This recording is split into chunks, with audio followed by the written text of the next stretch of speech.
तेलंगाना राष्ट्र समिति के सदर और तेलंगाना के वज़राला के चंद्रशेखर राव ने जुमे को समाजवादी पार्टी के सदर अखिलेश यादव और ओपोजिशन जमातों के कई लीडरों से बात की।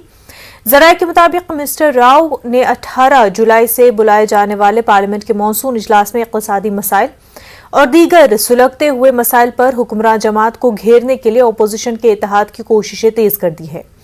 केसीआर ने इस मामले पर पार्टी के अरकान पार्लियामेंट के साथ मीटिंग की।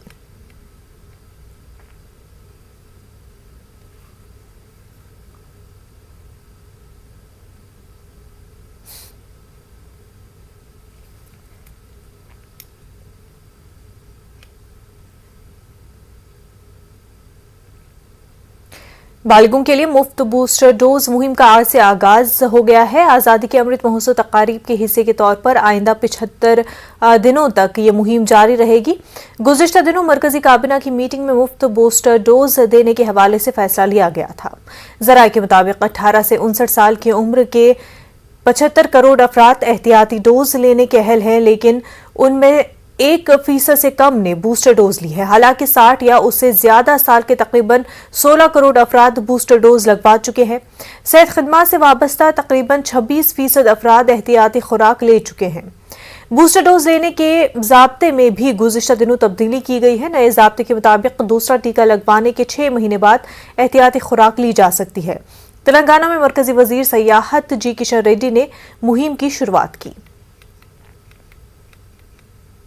हेल्थ इंफ्रास्ट्रक्चर कम रहने के बाद भी सरकार के द्वारा अलग अलग कदम उठाने के कारण भारत में भी आज इस आज़ाद का अमृत महोत्सव संदर्भ में अलग अलग कार्यक्रम लिया है भारत सरकार, और इसके साथ साथ state governments, local bodies, people cooperation के कारण आज कोरोना को रोकने के लिए सरकार प्रयास किया है। आज सफल भी हुआ है। आज कंपेयर टू अदर कंट्रीज सबसे बड़ा दुनिया में सबसे बड़ा vaccination program, world biggest vaccination program Bharat में हम ऑर्गेनाइज करें।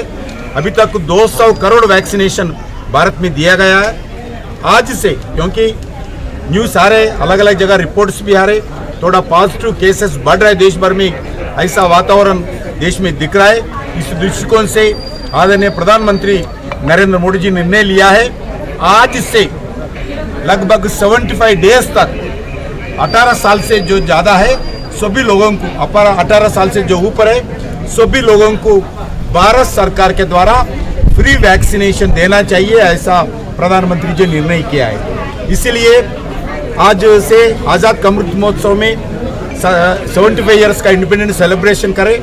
75 डेज तक ये फ्री वैक्सीनेशन देश भर में सभी सरकार के प्राइमरी हेल्थ सेंटर्स में इस वैक्सीनेशन मिलने वाला है। सारी देश के जनता से मैं अनुरोध करना चाहता हूँ, अपील करना चाहता हूँ, ये फ्री वैक्सीनेशन है, सभी लोग उपयोग करना चाहिए।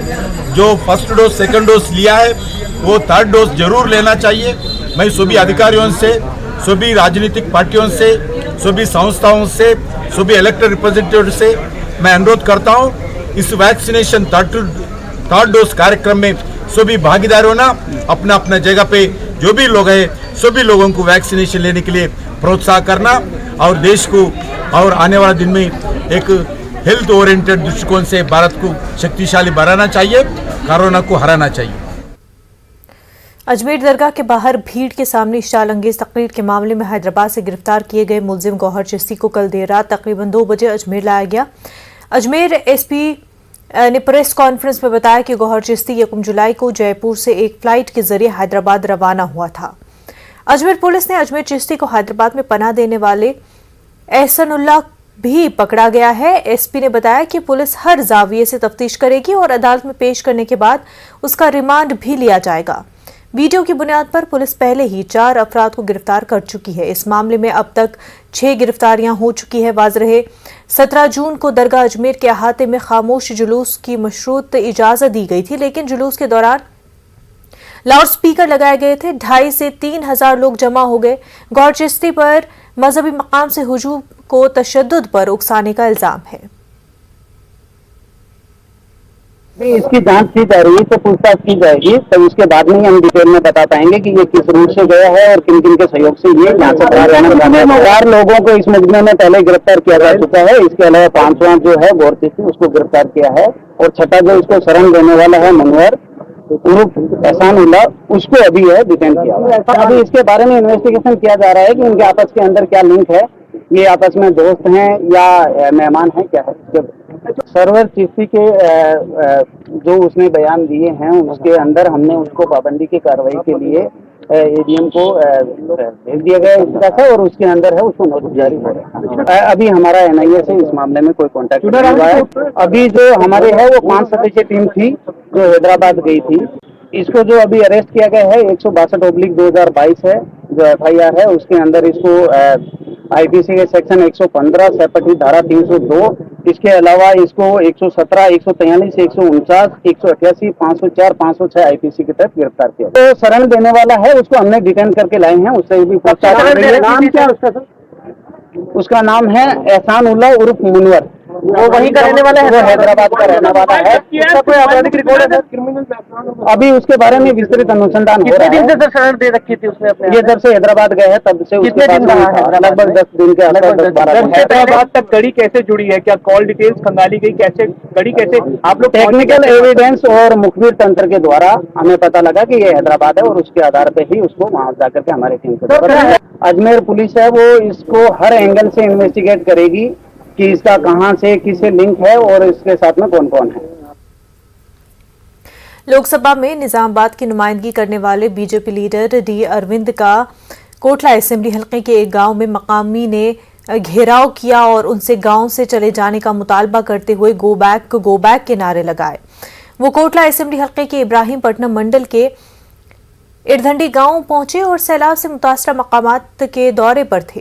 गांव वालों ने कहा कि इंतखाबात में कामयाबी से पहले डी अरविंद ने गांव में ब्रिज तामीर करवाने का वादा किया था, लेकिन अब तक ब्रिज तामीर नहीं हुआ, जिससे उन्हें काफी परेशानी हो रही है। झूठे वादे और धोखा देने वाले लीडरों को गांव आने से रोकने का ऐलान किया। गांव वालों के अचानक रुकने पार्लियामेंट को रोकने के बाद यहां कुछ देर के लिए कशीदगी देखी गई। दूसरी जानिब मकामी अफराद ने इल्जाम आयद किया कि बीजेपी के कारकुनान ने उन पर हमला किया। रुकने पार्लियामेंट जब दौरा खत्म करके वापस हो रहे थे तो गांव वालों ने उनके काफिले को रोकने की कोशिश की और काफिले में शामिल गाड़ियों पर हमला किया, जिसके नतीजे में 2 गाड़ियों को नुकसान पहुंचा। पुलिस ने मकामी अफराद को मुंतशिर कर दिया, जिसके बाद रुकने पार्लियामेंट दौरे पर रवाना हुए। वाज़ेह है कि निजामाबाद MP के घर पर धान और हल्दी किसानों ने भी एहतजाज किया था।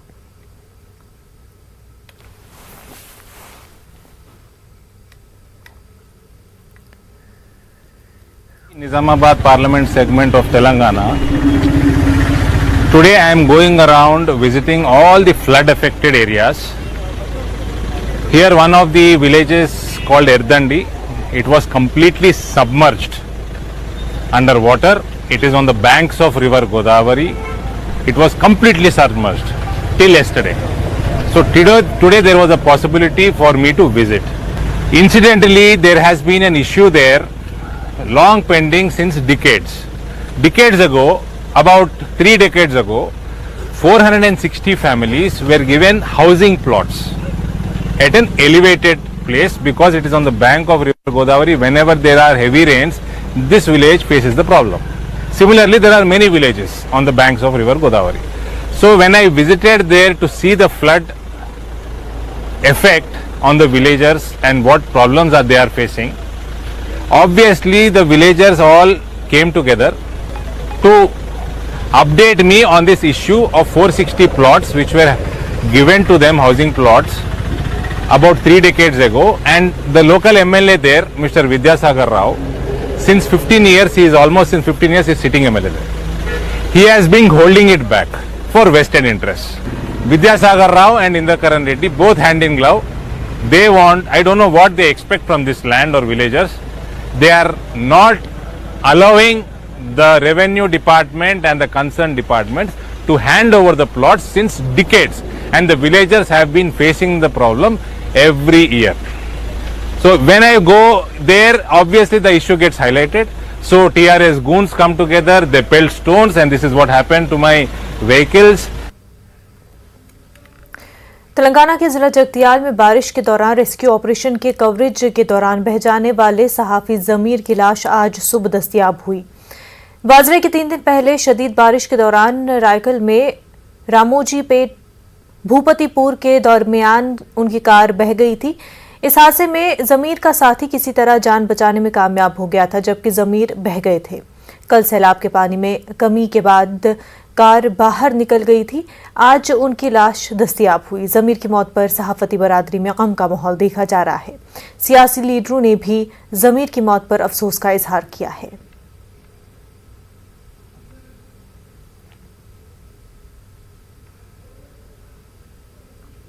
हैदराबाद के सयाहती मकाम हुसैन सागर में एक बड़ा हादसा टल गया। कश्ती तकनीकी खराबी से झील के दरमियान अचानक रुक गई। ये वाकया कल पेश आया, लेकिन आज मंजर-ए-आम पर आया। सयाहों ने ट्वीट करके इत्तला दी। बताया जा रहा है कि कल कश्ती में 60 अफराद सवार थे।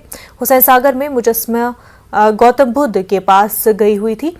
वापसी के वक्त अचानक इंजन रुक गया, जिसके साथ ही कश्ती में मौजूद अमला चौकस हो गया। अचानक कश्ती के पानी में रुकते ही उसमें सवार अफराद खौफजदा हो गए। स्टेमर बूस्ट की मदद से कश्ती को किनारे लाया गया, जिस पर उसमें सवार अफराद ने राहत की सांस ली।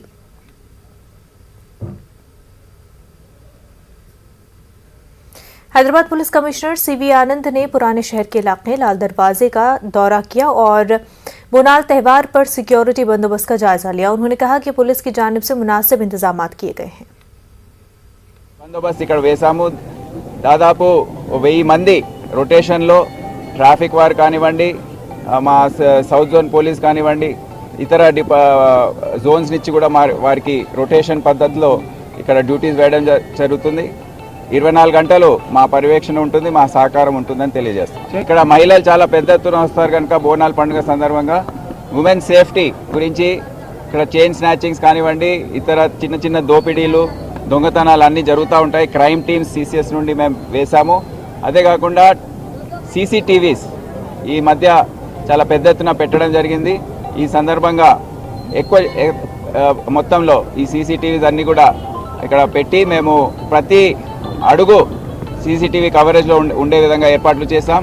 ట్రాఫిక్ డిపార్ట్మెంట్ కూడా మొత్తం పెద్ద ఎత్తున ఇక్కడ అరేంజ్మెంట్ చేసి వారు కూడా ఇవన్నీ కూడా పర్యవేక్షిస్తారు।